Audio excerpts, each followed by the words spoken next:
BFM Business, BFM Crypto, la chronique. Avec Aude Kersulek en direct du siège d'Euronext. Aude, le Bitcoin continue a priori de profiter de la spectaculaire remontée qu'on a enregistrée depuis plusieurs jours. Oui, c'est vrai, comme depuis une semaine, on a eu une augmentation de plus de 10% du cours du Bitcoin et de l'Ethereum, même si on a quelques prises de profit en ce moment, justement, qui nous ont fait repasser très légèrement sous les 65 000, 64 696 pour le Bitcoin, et pareil avec la barre des 3005 pour l'Ethereum, puisqu'on est à 3421 $ ce matin. Et puis on va parler du minage du Bitcoin qui inquiète fortement, on va dire, le président russe Vladimir Poutine.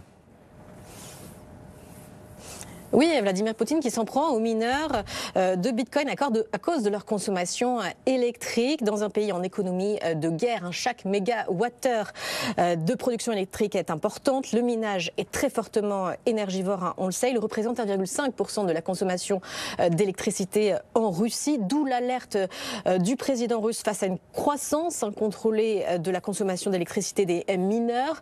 La Douma, le Parlement russe, va d'ailleurs examiner la semaine prochaine une proposition de régulation du secteur qui devrait limiter la circulation de crypto-monnaies, d'ailleurs aussi accusée de blanchiment d'argent. Oui, mais dans le même temps, la Banque centrale de Russie incite aussi les entreprises à utiliser les crypto-monnaies pour contourner les sanctions occidentales. Difficile donc de décrypter la position de Moscou, qui devra en tout cas clarifier sa stratégie dans les mois à venir, surtout face à un Donald Trump qui veut être très favorable aux cryptos s'il accède au pouvoir.